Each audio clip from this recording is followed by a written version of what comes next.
It's Monday Mayhem. Engines loud. Opinions louder. Mud. Motors. And straight up chaos. Live. Right now. This is mud racing now.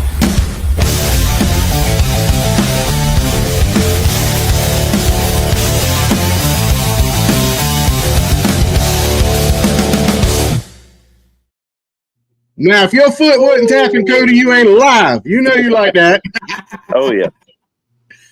Afternoon, everybody. What'd you think of that kickoff there, Cody? It was pretty cool, especially the jump. That was pretty good there. That's that camera angle. Oh, yeah. That was a first. Ronnie said that's the first time he's ever launched his truck into a mud pit like that. Yeah, that was definitely a highlight.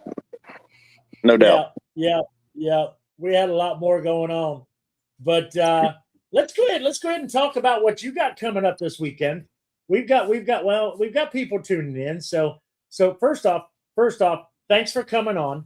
Let's see if we can't get more people tuning in, chiming in, watching before we jump into all the action of talking about heads up consistency race this weekend in Georgia. So, how long have you been racing? Oh, I've been racing since I was 15. We built a mud truck called the General Lee. It was a CJ5 Jeep. I had a blast with it. When after that, we went for a little bit of flat track racing. I built a 1985 F-150, and then built the yellow one that I took a hell of a ride in and crashed it, went end over end, and then now I'm in the green Jeep, the Kryptonite Jeep. Yeah. End over end. Blake, that Jeep's fast. Oh, yeah. Oh, yeah. We still working out some bugs. She's going to come around when she gets her new engine in it, but right now we just out there having fun. I'm just glad to be back racing. Yeah. I took off about 6 years there, and wow. Like I said, I took a hell of a ride. I'm glad that I'm still here to play. Anyway, I'll put it to you like that. Yeah. That's cool. There's some people that have taken some tumbles. There's one gentleman I saw him last year at Twitty's that he took a tumble. I think it was one of the mega truck drivers. Put him in a wheelchair. Oh wow. I used to race and not care. That's the reason everybody picks at me about not wanting to run the mud holes no more. But I still a little sketchy for that one for me. I'll go race as fast as I can go on the fast track. But them mud holes they are fun, but you can tear up a bunch of stuff in just a second. William McCarn is present. Big Taz. Mr. Big Taz is in the house. He's always in the house. We always can count on him. Yep. Well, we got about 8 or 9 or 10 people watching, and Mr. McCorm sure was enjoying that thing in his big truck last weekend. Did he watch the whole show from inside the big Taz truck? I don't know. We should have. I watched him from the van or on the camera. Like he was giving kids rides up and down the lift. I'm like, look at him go. I saw that he was, wasn't he? He loves that truck. I don't blame him. I love that truck. I mean, that's a bad truck, and I just like it, period. Yeah, that's all. Yeah. Anyway. So, Cody, you can't not like them tractor tire trucks. That's the big bog truck he's got, that giant, not Super Taz, the big Taz. You seen Big Taz? No. He got a big bog truck, and he wrapped it, and it looks like Super Taz. So look here. She just chimed in from YouTube and said she's watching. Hi, it's Cassie. I see that. Yeah.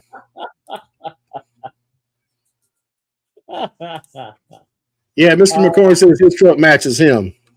Yeah. Down the lift. Big head, big personality. Do what now? I said big head, big personality, big like him. Yeah.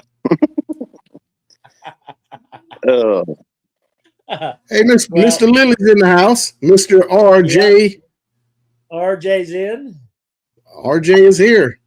Let people chime in a little bit. Chime in. Cody, we usually take about the first 10 minutes and just kind of talk back and forth and allow people to build in to coming in and seeing what we're doing. Yes, sir. But really don't want to beat around the bush. You need to get back out, work on the track. I'm pretty sure. So, yes, sir. Hey, what you got today? Yeah. So Saturday morning, we've got the big race. I've actually got it up here behind me. $10,000 consistency race. Oh yeah, we that's a hell of a race every year. We get anywhere from 100 to 130 entries in it most times, and that's about as big as money as you're gonna run for around here for a while. That $4,000 first place is a lot of money compared to what you're running. Some people don't like it because it's not racing, but that's the best way for us to be able to run an event like we're trying to do for the Shriners. It makes it where everybody and it along with the DOT series that brings even in more trucks that can come and race with us. And overall, like every year we raise anywhere from $15,000 to $30,000 for the Shriners Hospital, and this year I don't know the exact numbers yet, but it's pretty good, and we're gonna. That's what this event's about. It ain't necessarily about any of us. It's something that we can give back to them, and it's just a good cause. And if you ever been with the Shriners and all this, it's just a good cause to give to them. And we've been doing this for a very long time, and I appreciate each and everybody that comes. We've got some of the baddest trucks show up for this. So RJ Hefner up in West Virginia says no Super Street class. Nope, it's all heads up consistency. So you could have a Super Street truck versus a No. Right? There's a $10,000 consistency race. The heads up classes is going to be the Outlaw class, which is the Southeast DOT series race. The Outlaw class has $1,000 added money to it. Now there is a small tire, 38.5. That's also Southeast DOT series class. That would be going heads up. We're adding $250 to the pot. There's also a limited class, which is no nitrous. The rules are posted on the website. It'd take me 30 minutes to tell you everything about all the rules between different classes. You can go look on the website and see which class you fit in. But as of right, this is a Southeast DOT series event as well. Yes, sir. Yeah. Yes, we try to do them together every year because it brings in more trucks and more crowd for everybody to watch. And like I said, by the end of the night, there'll probably be somewhere around 200 entries altogether. Wow. And that's it's usually 8 hours of wide open racing. I mean, we got downtime because we do plow the tracks and make it best we can so that we run the consistency in 20 truck rounds. So you don't sitting there all day long waiting for your next pass. You load up, you know where you're at, and then you just wait for everybody to get done. As for a super stock class at this race, no, we're not running a so-called super stock class, but we will be running it in the future. As people have looked on the Southeast DOT series, we are running a class for that next year. At my next race, we will start running that class. Just this one, there's so much going on, and it's going to be a very long day of racing. Didn't see the purpose in adding the extra class for that. So, talking, with safety and everything, are you requiring Hans device or anything like that? Do you have any specialty equipment that you're requiring drivers to have? That's a sketchy thing when you come to insurance in Georgia. If I tell them they got to have something, it's one of them things that you could get liable if you tell them that they have to have it. Yeah. And it's not necessarily been an answer that I've said that's true, but I'll be honest with you. If you have anything above a limited, you need to have it. Yeah. The DOT trucks, I will say you probably still need to have it, but I understand a neck brace is a lot better than nothing. And I do want everybody in fire suits. I know some people don't have them. but I really wish everybody would have one, because these things are dangerous. You will you can get in trouble in a hurry, and they even at the best case scenario, you could be in a real bad shape in a hurry if there's a bad fire. Well, I think the DOT has some requirements as well. I think they require them. Yeah. Well, that's what I've always, the neck brace and stuff like that, the 5 points if you have a race, open cage, stuff like that, because I don't want to see nobody hurt, especially at this race. This is a benefit race that tries to do good for everybody, and we just trying to put on a good show for everyone. Yep. Right. There's Mr. Ronnie Davis chiming in right there. He says, "What's up, guys?" Ronnie, we opened up the show tonight with your jump into the mud pit at Palmetto. And we've been, Blake and I, for the last 30, 45 minutes, we've been going back and replaying it. We're going to replay it here in just a minute, but we want to find out a lot more about Cody and what you got going on down in Georgia, because we're excited to be coming down. Steve, I appreciate y'all doing it. We, like I said, we've been doing this. I can't remember exactly how many years it's been here, but it's just a good race for everyone. Everybody can come and play and enjoy it. You can find a class to be in. Like there's another class I forgot to say, but there's like a 4-0 breakout. It'll be strictly on time. It won't be heads up, but limited. I do want to say this: we do have an open class. Anybody that has rails that just want to run, it's pretty much run what you brung as long as it's safe. And you got a couple of nice little rails down there in Georgia. There's a young lady that runs a rail. Oh yeah, Miss Maddie Roller. Miss Maddie, yep. Yeah. She is fast. Ain't no doubt about it, and she will give you hell. She seems like a handful. She seems like a handful. Oh yeah.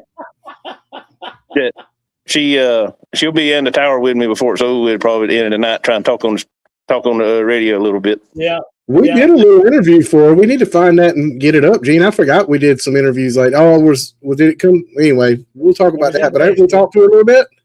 Yeah, we'll talk to her again when we're down there. Oh, absolutely. Okay. I feel sure you'll get Leah Brantley. She's the one that's in the purple cord. Yeah. She'll be more than happy to talk to you. Yeah. Well, that's why we're going to get there early. What is our time setting up, Gene? 3 hours now or 2?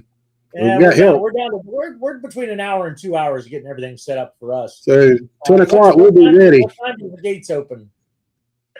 Gates open at 10. Racing starts at 12. Admission's $20. Kids 10 and under free. Nice. Awesome. Nice. I know that a lot of things. Everybody don't get off on the fast track stuff, but that heads up racing is going to be fun. It's going to be fun to watch. Yeah. I like it. We got. I just told you that today. We're excited to be coming. Whether it's heads up, you know what? I'm slowly becoming a fan of old school mud bogging. I just don't like all the time of pulling things out. Oh, there ain't nothing like old school mud racing. I mean, that's what I cut my teeth on. It's fun, just having a blast. It's time consuming. It's that it is. The biggest thing is the reason why we don't do it here no more is somewhat with state regulations got us pretty bad, and we was gonna have to move it anyway just to be in the regs with what the state said. Yeah. But then sad to say, it's just it got to the point where they wasn't that many interested in doing it no more. I was actually tickled the other day whenever I seen as many people showed up for the other one over there. It was actually thought it was cool. It brought back a bunch of good memories just playing with old stock stuff and having fun. Yeah, it's a lot cheaper than what we do nowadays. And that's the thing about an old school mud bog is you can take your daddy's truck, bring it out there and run it in the mud, have a good time. The almost we call it the almost fast class or the dog box class. Yeah. The dog box class, Rhett took a video from Palmetto with our dog box class, and I mean that video is damn near broke the internet because of just the conversations that started. and it's had hundreds of thousands of views and lots of comments and but look, it's not about going fast. It's just taking that truck with a dog box in the back and a little Toyota pickup truck, and it smoked everybody's behind. Yeah, we got Cody a little occupied right now, Troy. Give him 10 more minutes. So for the fans out there, do you have food vendors are going to be out there, and can they bring grills? You know, what order they need to know? I'd rather you not bring too big of grills because as dry as it's been down here, the field's going to be bad. So I'd rather you not bring one. But I understand if you do. I'm not going to tell you no, but I really wish that we do. We will have food on site for you to get. We'll have food truck there and all for everybody to have. Like I said, it's been dry down here. That's what everybody's laughing. Everybody was trying to tell me this week about how the rain was coming in. I said, I ain't worried about it right this second. I said, unless it's going to rain Saturday. I said, we could use it just to have some water in the ground right now. Yeah, it's going to soak it up. I mean, it's soaking up so fast right now. It's dry. I mean, we've got a water hole that we've always pumped out of, and this time of year, it's always pretty much at the top of it, running off into the field that we're at there, and it's about 15 foot straight down, and there ain't no water at the bottom of it. So wow. Jacob Green wants to know: can we put a dog box in Big Taz and run it? It's got two rules: it can either have a dog box or it's got to have a CB antenna. So why not? That's the rules. Gary Pierce, what's up? Mr. Gary Pierce is hanging out with us, man. So Cody, I don't know if you know Gary or not. Gary is up in Maine. Yes, and, sir.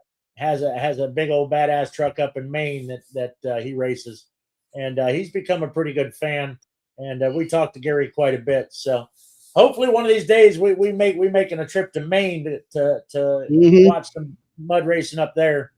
That would be a long ride. Yeah, he's probably still shoveling snow. So Darryl Kelly said he can't wait. Gates open at 10. Racing at noon.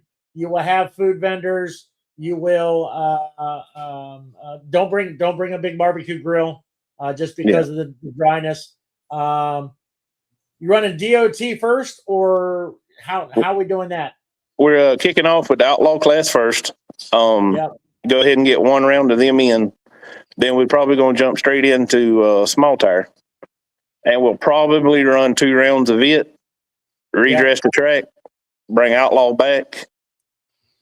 However many rounds we need to do to get it to the finish there. I'm trying to give outlaw trucks plenty of time to cool down because they need time to cool down. Most of the time, these DOT trucks, we can make multiple rounds until well, eventually we'll get hot. We may have to sit tight for a minute, but I've got them big motor outlaws with nitrous or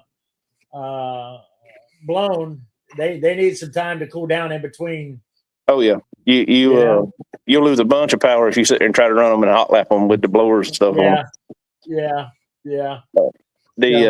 And we've got plenty of other classes. If we need to go further rounds, I'll move up either the open class or either run a 4-0 breakout or either maybe even limit it up there to try to give some time to break it up. But I feel sure between the 38 class, we'll have plenty of time for the outlaw trucks to cool down between rounds. Good deal. Now, I want to tell me one more time. You said you're looking for 200 trucks there? No. 200 entries. Okay. Yeah, so that was multiple entries with the same truck. Okay.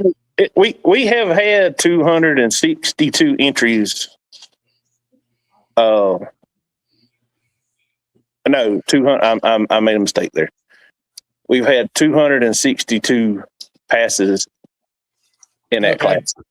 I was going to say. But now we have had 200 entries in one night, but that was back when there was way more trucks around in Georgia too. If it would not surprise me if we had 200 Saturday night, but that's still pretty good. I mean, we'll have there'll be over 100 more than likely in the consistency race. There'll be nice. Starting at 12, what time does your races usually last to get over? It just depends on how many show up. I mean, the year we had, I think it was 125, 130 entries in the consistency race. That one drug on about 9 hours. But I'll be honest with you, I want to be out of here by the time the sun goes down. So I hope. I mean, we're gonna have downtime in between times when we're dressing the tracks and stuff. But I'm with you. Yeah, I'd love to be able to hand somebody a trophy at 8 o'clock until everybody had fun. Yeah.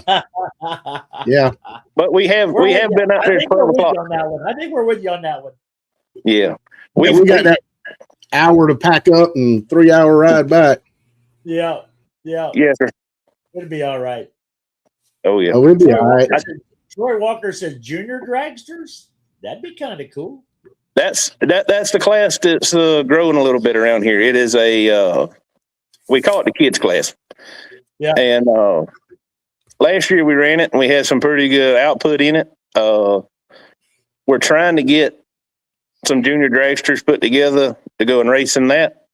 But if you've got a 4-wheeler, you got a helmet for your kid, anybody can run it. It's strictly for the kids. You pay $10 entry fee and then we pay it back. We're going to pay it back to the winner. Gets the $10 from the entries.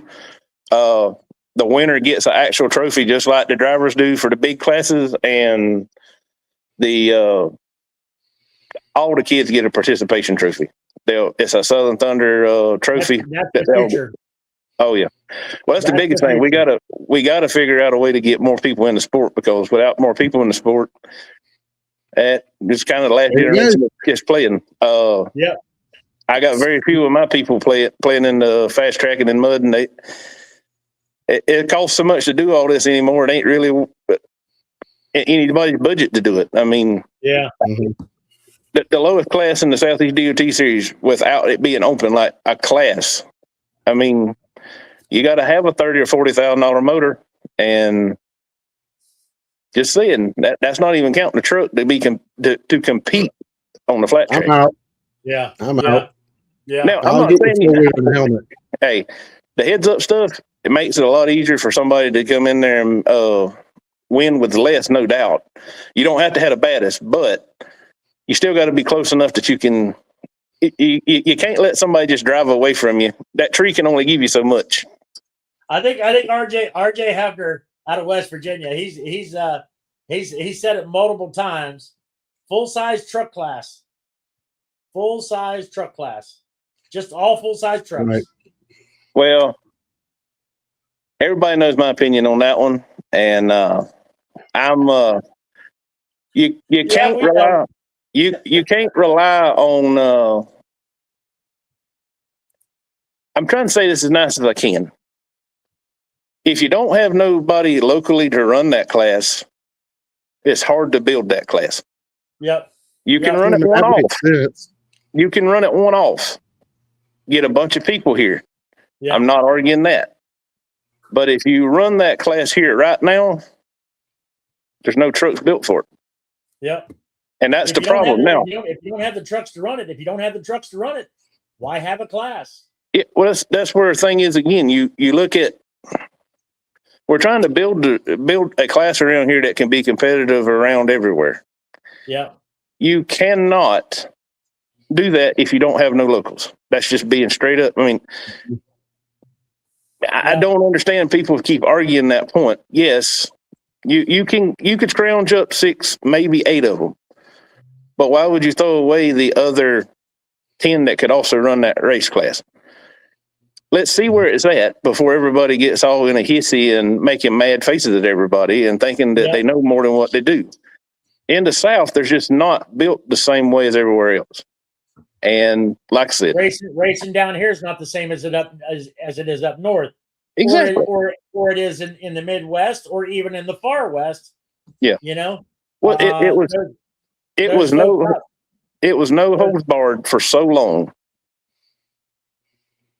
You've got people that's built trucks that are mini trucks. I agree. There should probably be a weight on it. But first off, you got to see who's all here and who's wanting to race. Yeah. I'm not trying to make a class for nobody. It's the simple fact of the matter is it's simple math. if you can't get enough trucks to run the class, then there's no sense in trying to run it. Yeah. And that was the whole deal with this year with that small tire class. That small tire class on the fast track, if everybody gets running all at the same time, they could be 16, 18 trucks in it. That class could build to be big. And that was the whole point of what the class was intended for down here, was when we were going with the mini trucks could run with them.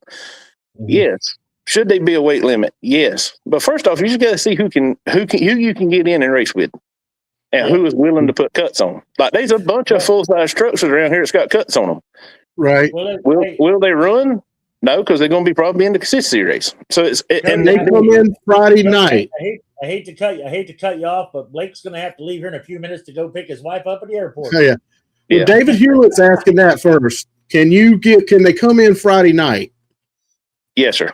Yes, sir. They can. So David Hewlett, you can make your way down Friday night and hang out.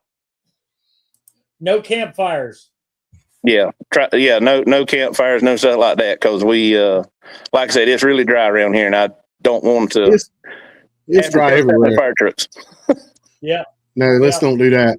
Yeah. So Saturday morning, gates open at 10, $20 to get in. Kids 10 and under are free. Racing starts at noon. Gonna have food trucks, no open fires.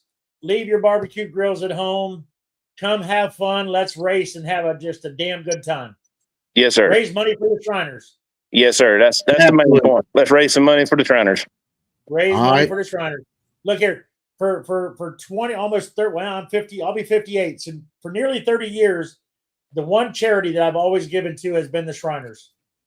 Why? Because the kids out there that can't afford health care or can't afford a procedure, they can go to Shriners, and Shriners will take care of them, much like St. Jude. St. Jude's another great one, So, no doubt. That's the reason why we keep this race alive, because every dollar counts when it gets down to stuff like that for the kids and all. That's right.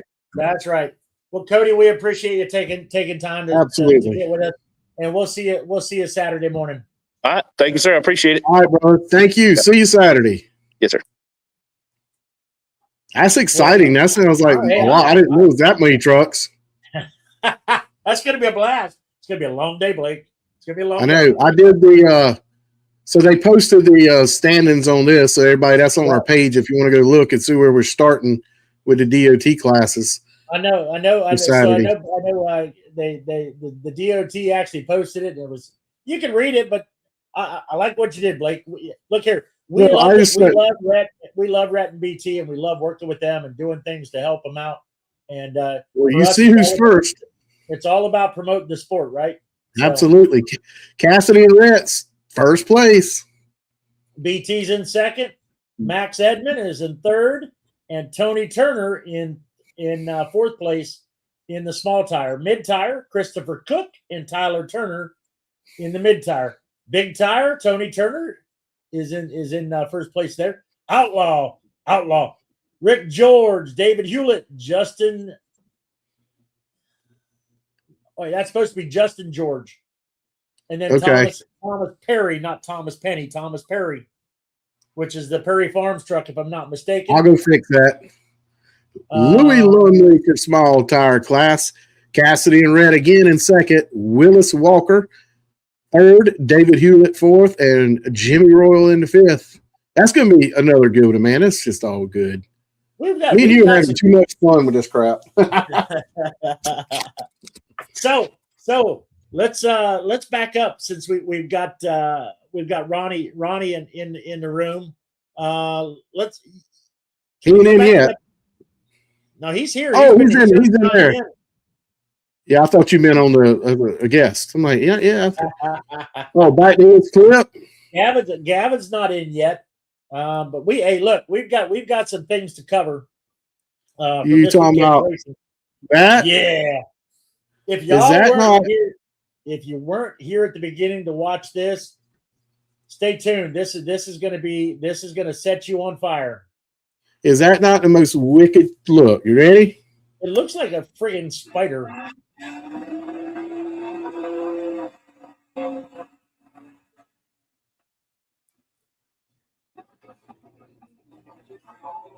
Yeehaw!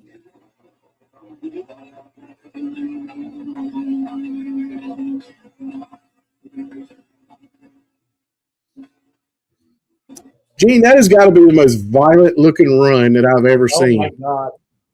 You know, That I talked to Ronnie afterwards, and he was like, I had to let off. I couldn't see. I believe it. Here, that was slow motion. This is actual time. How quick it was, and that thing must have spacers, big time spacers, because yeah, it's a low center of gravity, wide truck.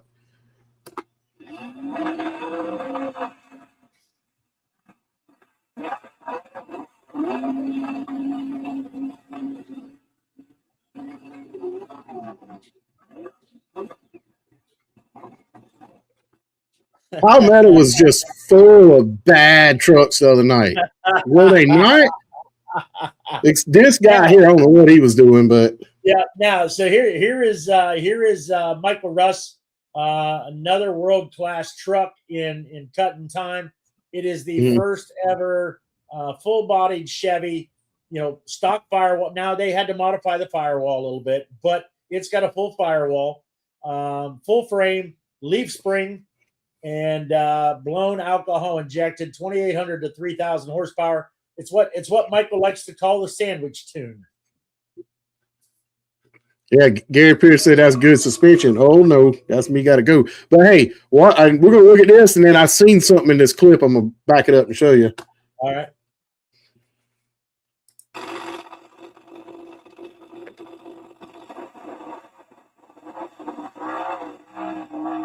That's fast. But I want to show you something on this clip that I was looking at. 3.1. So this Joker takes off, right? You should get airborne? Right there. That truck is freaking airborne. That truck is all the way out of that pit right there. That shot. It is completely out of the mud. If those back tires, which we can't really see, are in the mud, they're not in it but a little bit. William said he smoothed it out for him. But look, that truck is 100. Look how ballooned those tires are in the front. So you want to know what he with his second pass? His first pass, he actually blew a hole in one of his paddles. Oh yeah, he told me that. Yeah. Here's the second pass. And then he let off right there. Yep. For whatever reason, Michael knows. It was pulling to the left.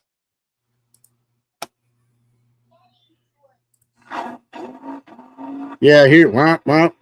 And this is our other camera angle Mr. Frank got for us.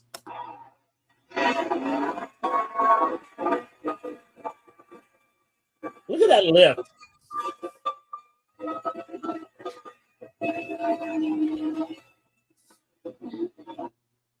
I don't even know what to say about that freaking thing sometimes. I mean, I'm serious. Michael Russ just holding on. Yeah, watch this. This is full speed. Don't blink.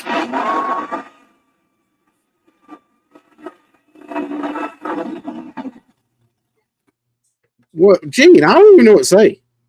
That thing's wicked. It's just absolute insanity. Boy, Scotty's in the house. Hey, buddy. What's up, Scotty? How are you? We like Scotty. We got to get up there to Scotty. Daggone, yeah, we got to make it a little bit. I put this video up because look how clean and pretty that thing is right now. Because it come back and did the jump. It'd been the war. Yeah. Hood was gone. It was dirty.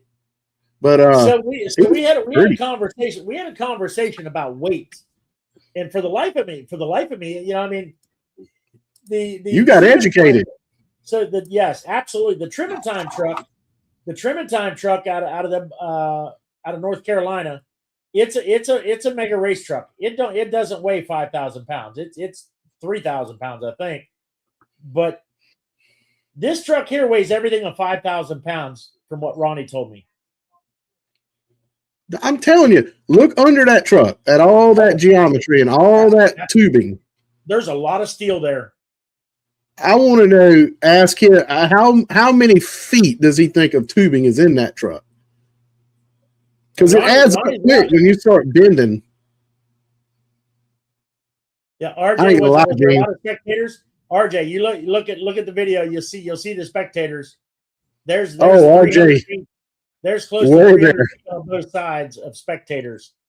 It was packed out. That was a packed out race, Gene. But I really would like to drive one of these trucks one time. Look, he's just bouncing, have a good time, doing his thing. If we had the whole hour, we could go through footage of Palmetto all night. Yep.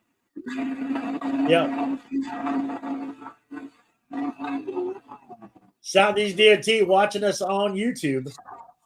Is that so? Yeah, all that stuff. I'm going to pull clips and we'll put it on our page so you guys can see better videos of your trucks, because I got everybody's. It's just I had to pick a few to talk about before I have to get out of here. Where's your guest at? That's what I'm wondering. Let me message him. I'll let you drive Saturday. Man, I would never sit in something I can't buy. I'd love to drive one of them things one time. It's just the adrenaline rush one time. These guys have tried to describe it to us. Did they post the class results? Yep. How about that? They right there, Chad. Oh, you talking about from Palmetto? No. I had to talk to Gavin when he gets here for that. I just got the DOT from them guys, from those guys. So our other guest is, if you get a minute, give me a call or just let me know what you're talking about on there, so I'm not totally in the dark. Who is it? I'm not telling. I told him. I said sign in and we will talk engines. Thank you, Brandon. I appreciate it. Oh yeah. So I've got an interview. I've got an interview with Brandon.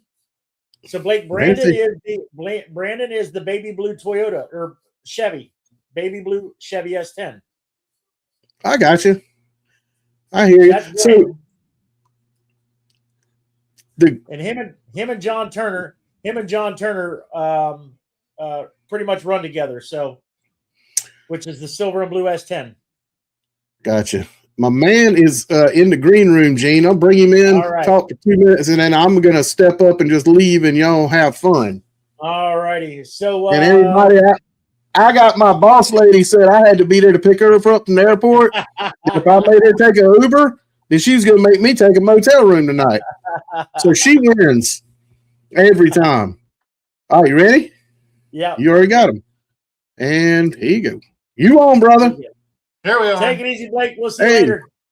All right. Hey, I like the decor back there, man. He got rag tires and all. That's a real deal coming on. We got we're sitting in the dining room. We got the bullhead and everything going on back there. Heck yeah. That's the first thing I seen was the slicks. Hey, I hate I can't hang out with you guys, but I will talk to y'all later, okay? Y'all have a good one. I'll be watching, Gene. Don't be screwing up. Y'all keep him in mind, please. Look here.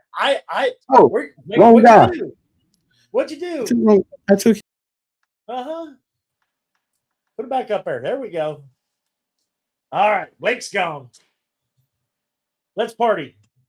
So for people tuning in, we got Mr. Steve Vance in the house, and you've got years of experience in no sound. You can't hear me? You can't hear me. All right, let me see here. My microphone's working. Talk. Cannot hear a thing if you can hear me. I can hear you. We can hear you. Let's see here. Hold on. I'm going to call you on your phone. Let's see here. Give us a second, yo. We are technical difficulties. Oh, he was on his phone. Yes, sir. You were on your phone. Yeah. Okay. Let's try this again. Let's see if I can bring you back in. I'm gonna take you out and bring you back in. All right. Okay. All right. Hold on. All right. Let me bring him back. Let me take him out. We'll bring him back in here in a minute. Let me see when he comes back in. Yeah, he's not there yet. Get him to sign back in. Anyways, yeah, we can all hear him, but he couldn't hear us, or he couldn't hear me. Let's see here. Jimmy rolled down that big head. Wait a minute, Jimmy, whose big head you talking about? Let's see here. Hopefully I can get him to come back on. Hold on. Sign out and sign back in.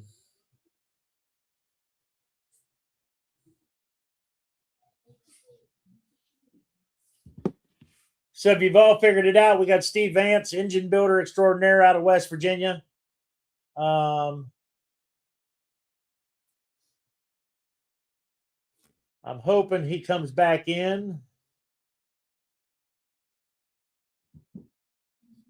Looking for him to sign back in. But anyways, we had a good time. Oh, wait a minute. There he is. All right. Add the stage. I can hear me now. I can hear you now.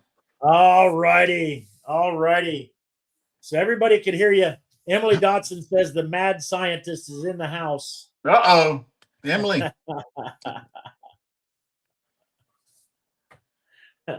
So glad to have you on the show. We've talked to a lot of people. Billy Brooks, Gavin, of course, and I am going to make a trip up there to see you. Mm-hmm. I think I actually go beside you because I go up to Weston. Okay, yeah. Yeah, you're not too awful far from us. You're kind of going right by us on the way up. Yep. And then in June, I will actually be in Glen Daniel. Okay. Yeah, that's not at Hidden Valley Racing Complex.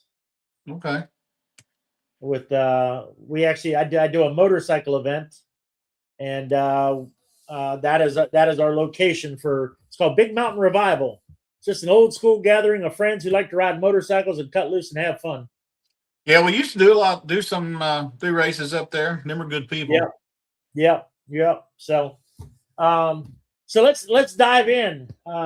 Steve, how many years you been in the industry building motors? I've been doing it for about 25 years now.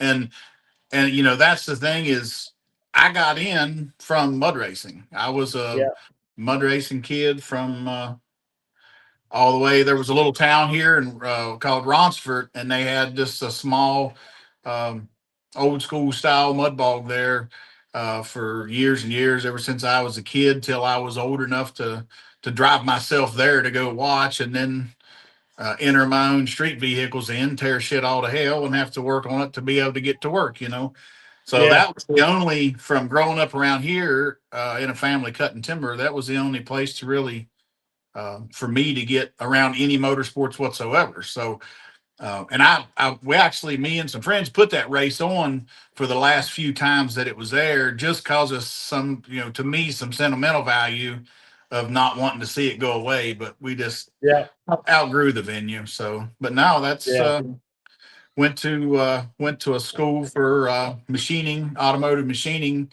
in 2000, and it's been complete chaos ever since. Basically. Yeah. So Gavin's motor for Magic Mushroom in your shop, I guess. Yep, it's here. Well, of course, one of those deals that came up for a lifter repair. He lost a lifter in it, so put cam and lifters, and then Gavin, being Gavin, we're headed on to sheet metal manifold and headed on to EFI. So he's getting controlled, man. But no, we're I can't. He tells me he's got nitrous, but I have yet to see him use nitrous. Yeah, he does on that truck. We actually helped him put it on here. It was a fun deal whenever he first ran it, because when he wanted to go that route, and I like nitrous. I have no problem with nitrous if it's installed correctly, tuned correctly, and used correctly. It's nothing to be scared of, as a lot of people have a fear of. And I was telling Patrick, everything. And Patrick says, well, can we bring him up there sometime? You got a field or something we could take it and run it? Said, because he'll listen to you, but he won't listen to me. So I said, yeah, bring him up. So my uncle's got a farm probably a mile out the road here. And I said, if nothing else, we'll go over there and I'll show him how to flow his fuel system, show him the reason why it's important to keep up with bottle pressure and keep that right. Explain to him how it makes your combustion, your burn process happen faster. So you need to pull some timing out. Don't need to light it as fast, all that stuff. And well, it was getting close to, it's like the 1st of May. We're kind of chatting about this.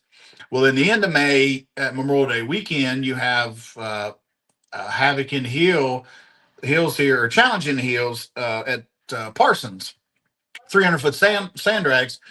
So I said, why don't we just come up there? Because it's a nice, safe place. He'll get to make some, it's a beautiful facility. He'll get to make some passes at a nice track. They'll test on Friday.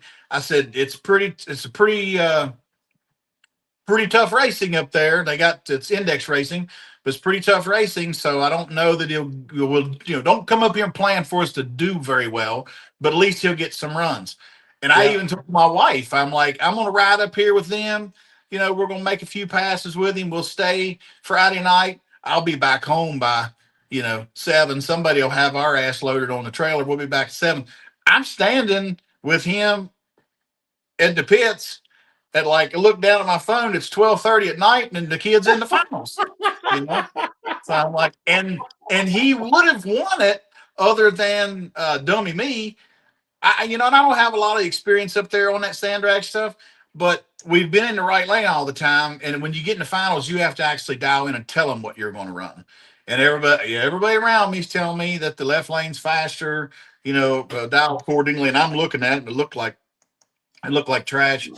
So I put in a time for him and it was faster.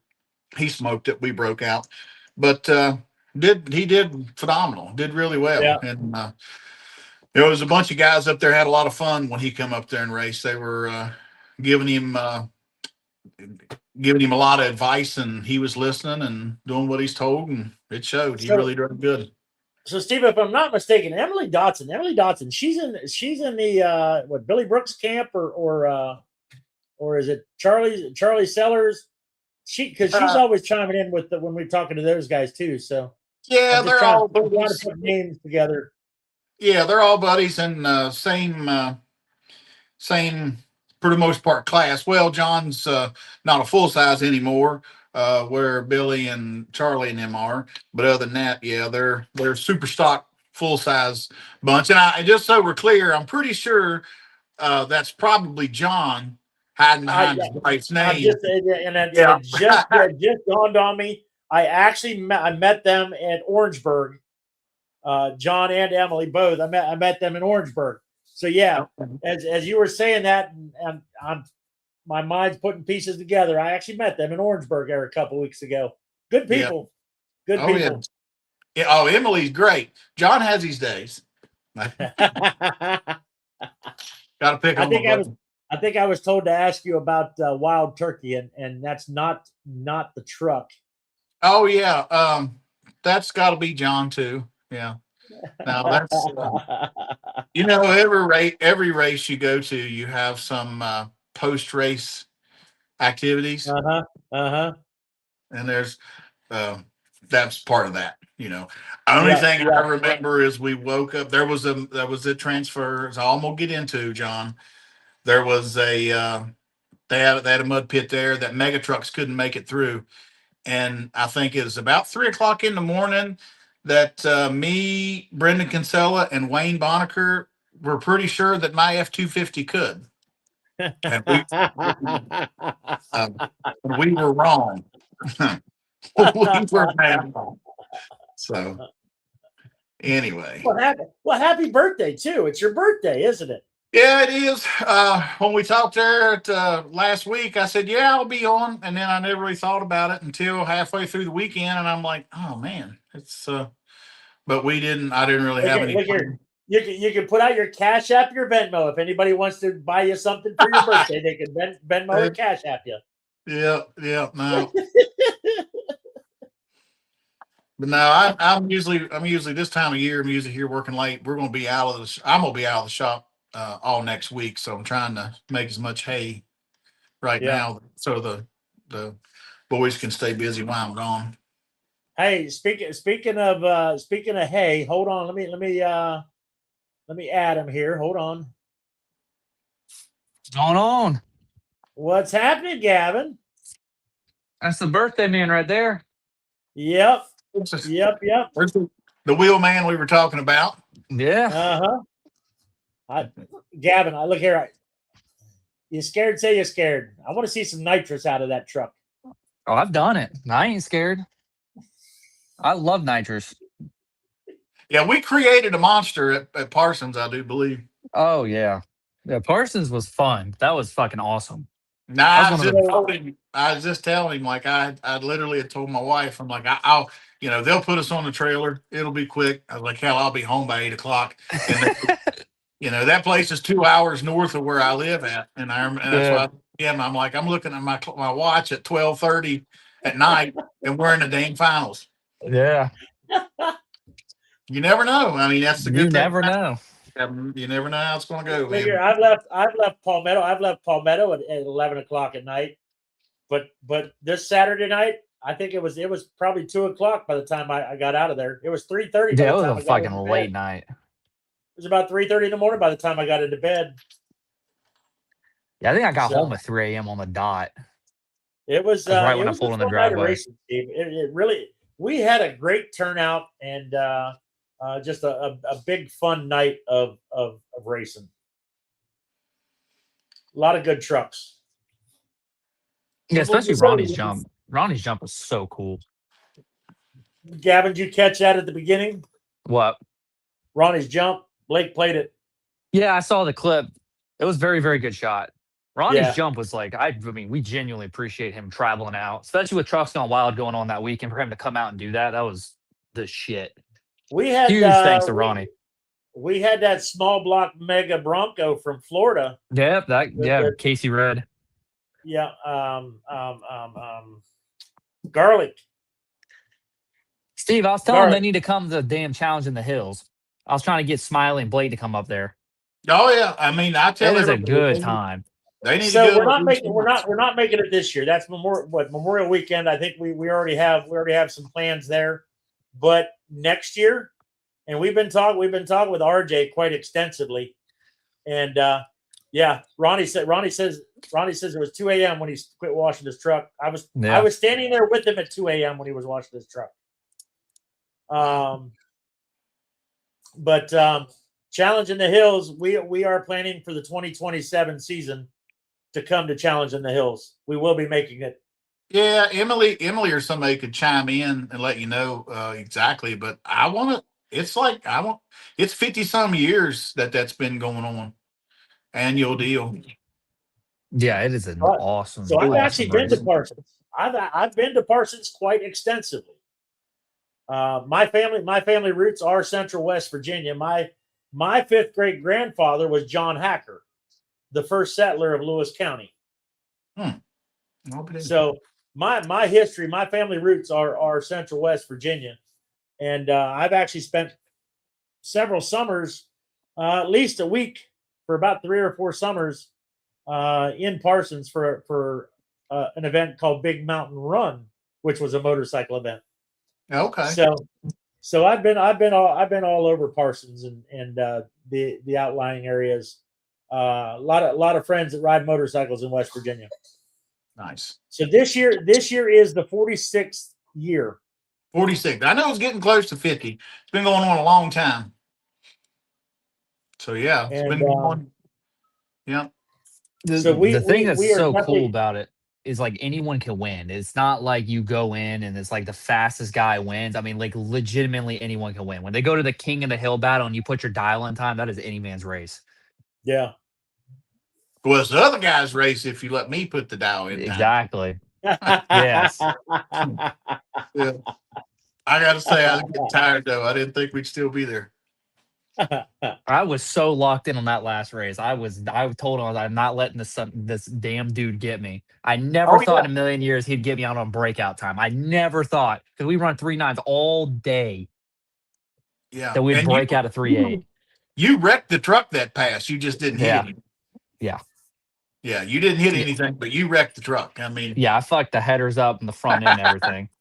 I was locked. I was like, I'm gonna get this dude. I killed them on the tree. I was like, after I got him on the tree, I was like, oh, I got this. That was a magic mushroom, right? Yeah. Yeah. That's why you didn't have a front end on it anymore.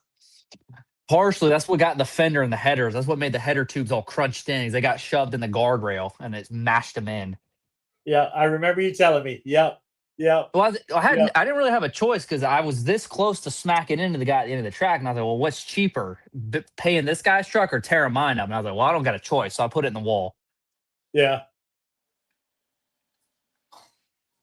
So I ate the cost on that. Knocked a little dust off the guardrails, but yeah. So Diana Stevens down in Texas, she is Charlie Sellers' sister, and so she's watching our show. And then there you go, kiss the guardrail a little. So let's talk horsepower. Chevy or Ford, or does it matter? Man, depends on the class rules. Yeah, everything. I build a lot of both. I do build. I don't know. I probably build the same amount as any, but I've run more Fords personally, so most people will say that I am a Ford guy, and I guess I could be, but I'm not anti really anything other than if it does something that doesn't have any kind of an advantage in the rules. So it just kind of depends on the rules. A lot of the aftermarket parts you get nowadays really evens the playing field on them a lot.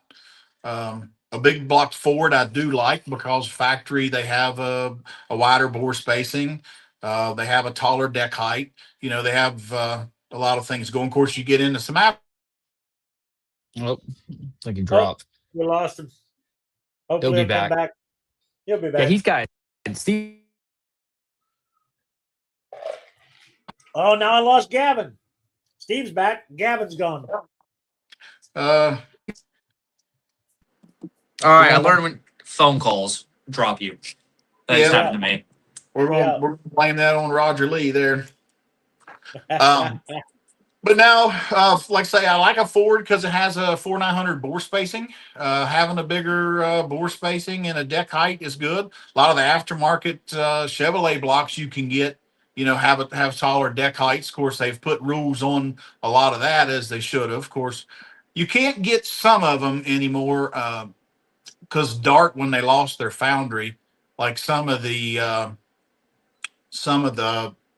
10.6 stuff. I think up to 10.400 deck is all you can get now. But yeah, it just depends on the class rules. Even some Mopar stuff. We built some Mopar stuff, but again, that was my next question. So why you see a lot of Chevy and you see a lot of Ford, but you're not really seeing a whole lot of the Mopar stuff in the mud race. At least I'm not. I haven't seen much of it. Yeah, and there's a couple reasons for that. And it's not that they can't compete, but they are very expensive to build. You're taking something that's a 4,800 bore space, so you're not going to be able to put as big a bore in it as you can the other engines. So just coming up with size, when you're talking bore, you're talking about piston bore. Yeah. Correct. Yeah, okay. There's two things three things really that make the size of an engine, and that's the bore diameter and the stroke length. So just imagine you're sitting in grade school learning how to figure volumes again. Okay, and they showed you a cylinder. You had a round cylinder, it had a diameter, and it had a length. Yep. Well, the diameter is your bore and the length is your stroke.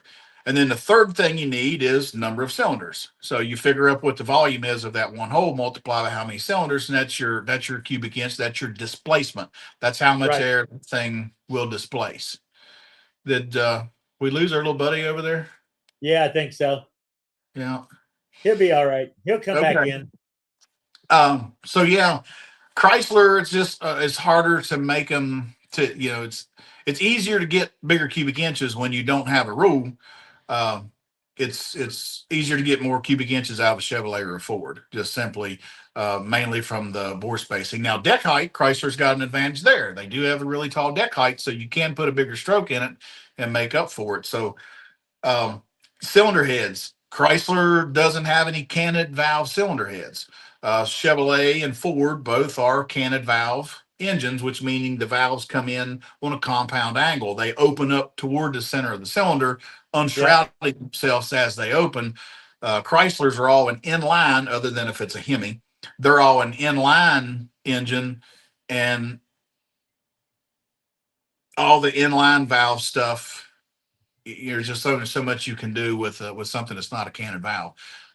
They're basically like a big small block Chevy being a mirror port. They're a mirrored cylinder. You have your exhaust and intake, and then it's mirrored intake exhaust. So it's just a lot like a big small block Chevy. But yeah, so I was there a couple weeks ago. I was up at Jeffrey Brown's shop, JBE, and he's a big Ford guy, and so we actually, I mean, his interview that we aired last week, I mean, that's just a very minute part of the 2 or 3 hours that I spent talking with him about motors, and I mean, he was pulling boxes of valves off of the shelves and showing me the different, the just in weight, the from a titanium valve to a steel valve, just the difference in. Well, that's what you run into. Everything to some extent, especially valves, like valve diameters, things like that, they get bigger. And as anything gets bigger, it gets heavier. So, we'll keep the stem small, and then we'll go to titanium, do things like that. You start getting over a 2400 valve, if you're in stainless, it's heavy. It's going to get very heavy. And anything that's heavy like that, when you're moving it in the valve train, it has moment of inertia. It's just what it takes to stop that thing, turn it around, and go back the other direction. And then you end up having to keep adding spring pressure for your springs to control that. And I mean, we're talking, get up sometimes to 1,400 pounds of spring pressure when the valve's open. And that gets hard on your other parts, like your lifters and your push rods and stuff. So you have to keep in mind, as your lift is multiplied through your rocker arm, you take that 1,400, if you got a 1.8 or a 1.9 rocker, you now have that 1,400 pounds multiplied back the other way times 1.8 or 1.9, and that's how much load you have on your lifter. So I can relate to that a little bit in the motorcycle side of it. For a couple of years, I was a parts and sales guy for a custom motorcycle shop, and we did pro chargers. Mm-hmm. We did pro chargers, and so you get the guys that come in and they want that whine of the pro charger. Right. But when you tell them what you've got to do to the motor, we can bolt a pro charger onto your motor, but you're not getting any more horsepower because it's just you're not building the rest of the motor. You have to build the rest of the motor to meet the pro charger. So just like what you're saying there, in order to get that more horsepower, you have to build the rest of the motor to meet the bigger valves, bigger pistons. Yeah, that's what you're after, is you're feeding a cylinder. And when you go to feed the cylinder, you want to do it with, within reason, to a bigger valve. And then RPM is where that mass comes into play. It's not that, there's no rhyme or reason or no number of grams that to say, like, if your intake valve gets 140 grams, you have to go titanium. No, not if you're only turning 5,500. You know what I mean? If you're going to turn 1,000 or 8,500 or something like that, you have to go titanium. If you go high enough, you may have to go titanium with a hollow stem, because you got to get it lighter yet, or a 5/16 stem. So it's all relative to what you're doing with the thing. Yeah, I think we had 1 or 2 trucks there that Saturday night. I can't remember who it was, but you could definitely tell their RPMs were screaming 9,000-10,000 RPMs, getting up there. And Maggie Henson at Orangeburg, you can definitely tell that hers was kind of what do they call it? It's like out of a NASCAR. That she was definitely turning 10,000 RPMs. It's just you can hear the horsepower, not the torque. Well, that's the thing. You're not going to have a big peak torque number with something like that just because you have a small stroke. That was for Gavin, by the way. Yeah, I heard all about that deal. Yeah. I'll still say it, Gavin. You weren't wrong. You weren't wrong. I think people misunderstood what you were saying, and maybe how you said it might have come off a little bit differently. But you know, it's made for a great topic all season so far. You know, Yeah, it was very, very fun to watch back on. Yeah. Gavin, we don't have volume on you. You don't have audio. All right, fix yourself. No. You there? How is it, Steve? We got the technical guy, the computer guru. That's exactly what I was thinking. Oh, looky here. So We'll say it, StreamYard just gave me a notice. Let me read this. It says we're having trouble streaming to Facebook. This may be an issue on Facebook's end. Is it possible the stream was ended or deleted on Facebook? No. It says we'll keep trying and let you know if it's resolved. Please check Facebook to ensure the stream looks okay. If this continues for a while, try creating a new live stream or just remove this destination from the stream, then re-add it. Let me see if it's still live. 1 sec. Yeah.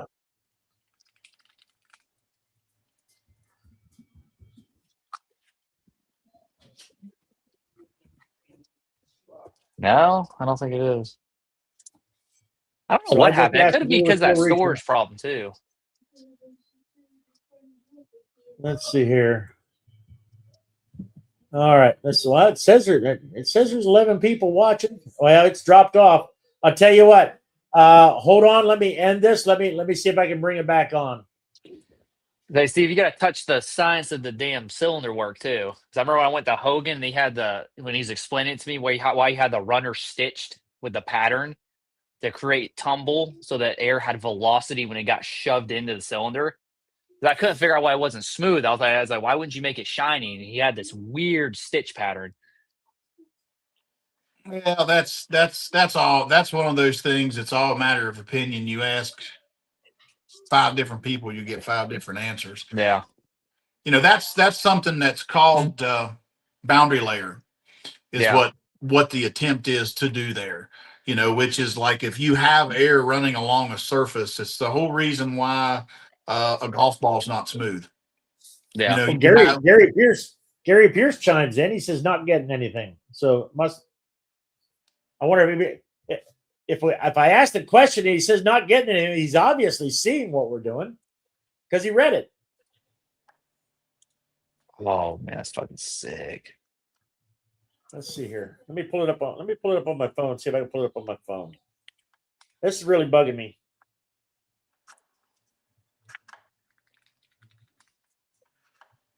Let's see here. Come on.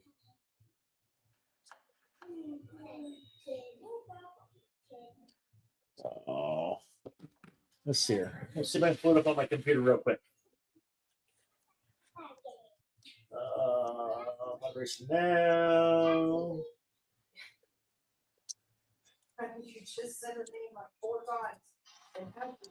Well, that's. Yep. No.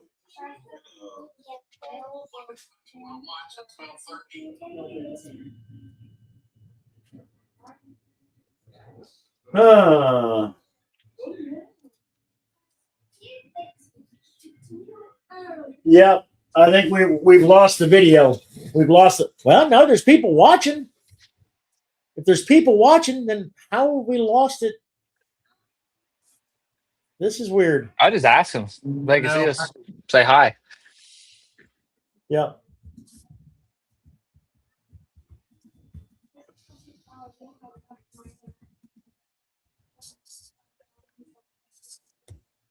So Emily says, or says working on YouTube. Okay.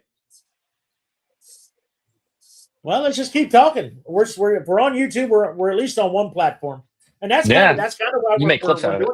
we're doing it on multiple platforms. So, right. It is what it is. So, where'd Gavin go?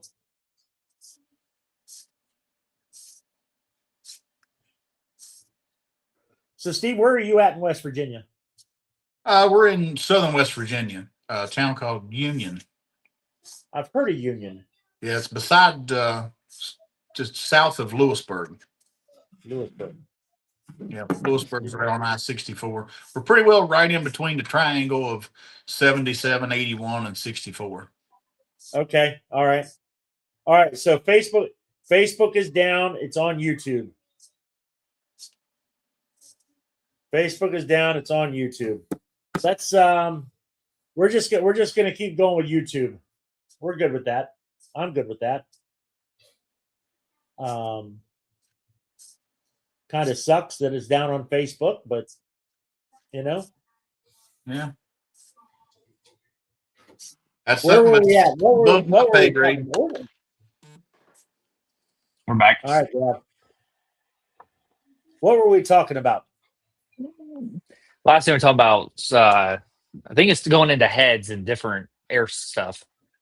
Yeah. That's the only thing is that like when you get phone calls, it'll make your camera turn off. So you probably got a phone call, Mackenzie Campbell. Yep.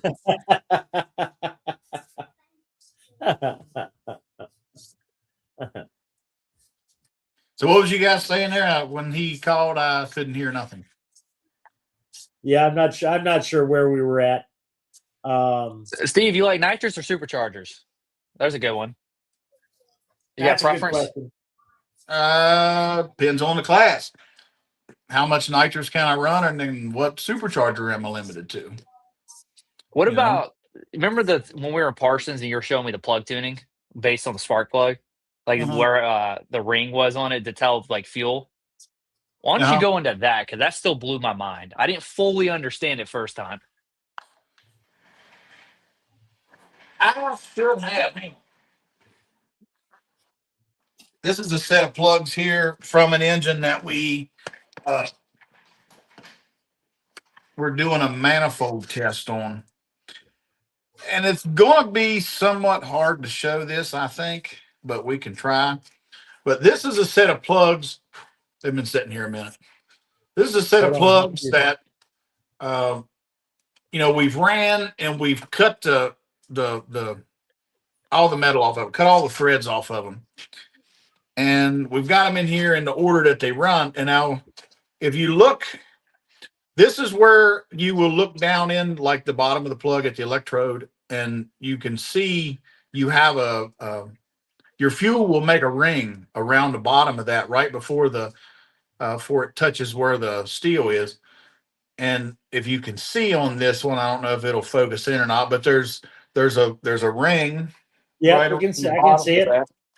So I've given you the whole screen, so you're bigger than it than. Yeah, I see. Yeah. So yeah, you got ring right around. That's your fuel ring.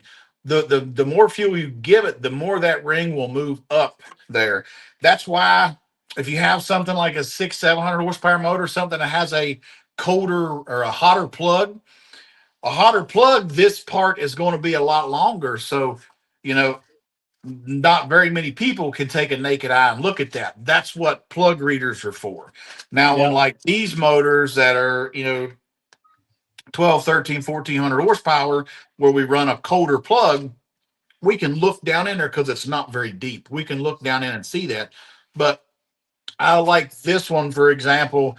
You can see how that one has a lot more ring to it. This one doesn't have as much. This one has a little bit. This one doesn't have much at all.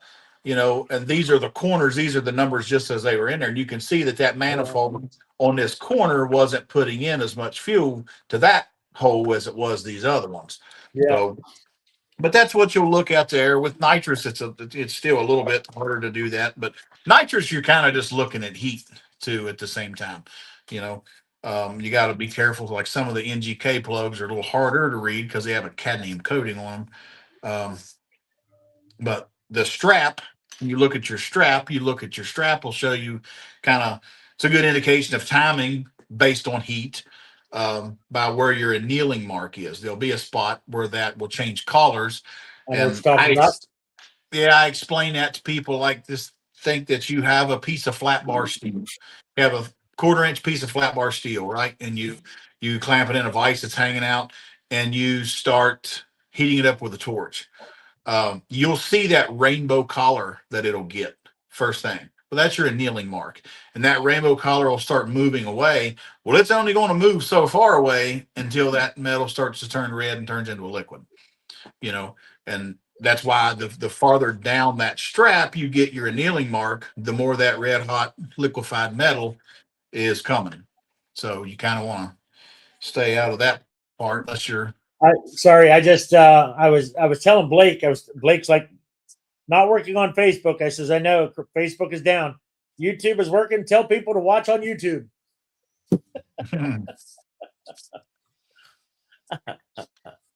All right, here's a good question. How on earth do you learn that? Because that's not something you just Google on the internet and find out. Well, and like actually, that internet, that's the information that's on there. But school. Yeah, somewhat. That's like hands-on. Well, and working with people that have, I've been doing this 25 years, but I've had I've been very lucky to work with people that's been doing it for 30 years before I even got involved, So that's the biggest thing. Reading a lot and knowing, I've been really fortunate to work with a lot of smart engine builders. And I had 2 years. I had 2 years where I was in Tennessee. So while I was in the military, I was stationed at Fort Campbell, Kentucky, and a young gentleman that I got to know raced a dirt late model, and so he was running a 410 motor, about between 700 and 800 horses. And I remember on Sundays after race day, we go back in the shop and converge on the car and pulling the plugs and him getting out the little monocle and looking at the plugs and he was showing me things about the plugs and why they what do they call it when they rotate the plug and put spacers on it because of the gap because when the piston comes up they didn't want it to hit the plug. The indexing that to get the strap away from it. We usually we try to always make sure we mock up and make sure our piston is nowhere near that. If we have a spot with something with a big dome, which does happen, smaller engines are harder to get more compression out of because they don't have any swept volume. So they'll have a really big dome in there taking up real estate. So we'll try to machine us a flame propagation groove or something in there for that plug to clear. Yeah. But, and gap, your plug gap, you'll change that around too. The more cylinder pressure you make, the more you'll start tightening that up. Even with nitrous, you'll tighten that up some, but like supercharged stuff for sure, you start making a lot of boost. You'll go from running 35 thousandths plug gap to 12 to 15. Because harder for that spark to travel under that much pressure. That's the cool thing about engines. Basically everything is pressure. Everything goes around pressure, whether it's making a negative pressure or it's making a positive pressure on top of the piston to push it. And that's like ignition timing. The more ignition timing you put to something, you're making more pressure in the cylinder. Doesn't mean you're making more power. Right.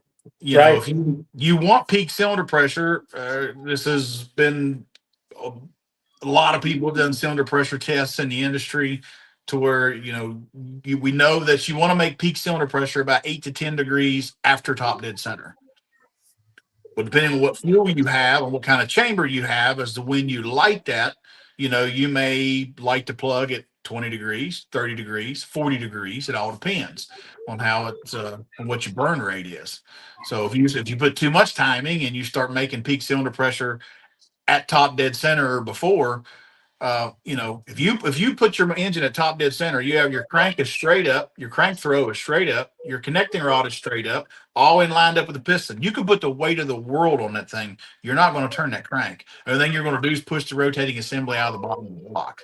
So that's why your tuning comes into play, where you can, it's all about pressure, but it's pressure at the right time. Yeah. Yeah. And just like a naturally aspirated motor, again, it comes down to pressure. A naturally aspirated engine, you are racing with 14.7 pounds of God-given boost at sea level. That's all you have, and that's 2990 inches of mercury. And every 500 feet you go up in an altitude, you're going to lose a half inch of that, So, yeah, that's crazy. That's crazy. When you get into it, and just the extent of it's mind-boggling, Yeah, it's a lot of fun, and it's a pain in the ass at the same time. Yeah, we learned a lot. Every time we come up there, we learn a lot. It's a lot to digest because we'll go home and try to, like, when you showed us how to flow nitrous for the first time, we're like, whoa. So we've heard of that, but then actually doing it, we're like, whoa. Yeah, that's what I tell you. Once you do it and you understand it, you can see how you are controlling your air fuel mixture by doing that. Because what are you doing with nitrous? You are pushing your nitrous and your fuel. You're pushing them through a jet, right? That jet is your orifice. That jet is your orifice. For me to tell you, everybody, how much nitrous are you running? I run 300 shot. Well, I'm running a 34,000 jet, or I'm running a 36 jet, or I'm running a 40,000 jet, or a 45, whatever. But then you have to look at how much pressure you're pushing on that. On the fuel side, 6.5 pounds through a 28,000 jet will move a hell of a lot more fuel through it than 5 pounds of fuel through a 28,000 jet. Yeah. So, and not only does it keep you can tune with it to keep your engine safe, but you can also be consistent. And there's a lot of the old guys that I'm around when I'm out there with stuff like, I don't do that. I didn't, they just turn the damn bottle on and flip the switch and go for gusto, and not saying that there's people lay some passes down sometime, but if you look, they're usually not the most consistent folks in the world, Yeah. And if you're ever going to get on the edge of it and try to make as much power as you can with a combination, you better damn sure know your tuning, or be really good at buying pistons. One of the two.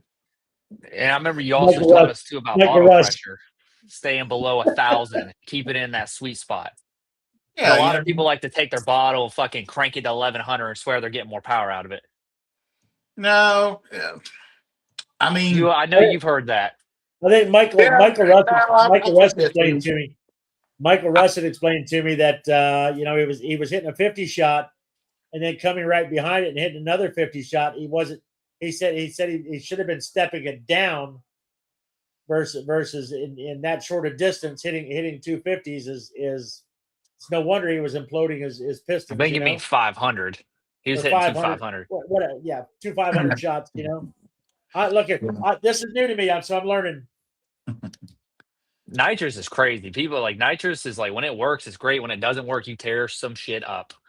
Well, and I mean, if there's, and it's not that it doesn't work. It's not that it's going to not work and blow something up. It's whoever tuned it got a little carried away or something. I mean, yeah, if you have a fuel solenoid that don't open or something like that, yeah, that's going to get it. But if you have a whole fuel solenoid go and you lose one whole half the engine on the fuel side, you should feel it in the seat. And that comes down to a driver too. If it's something where you're trying to go as fast as possible, when you let off the button, if that thing don't feel like it normally does, you have all the right in the world to abort. Yeah.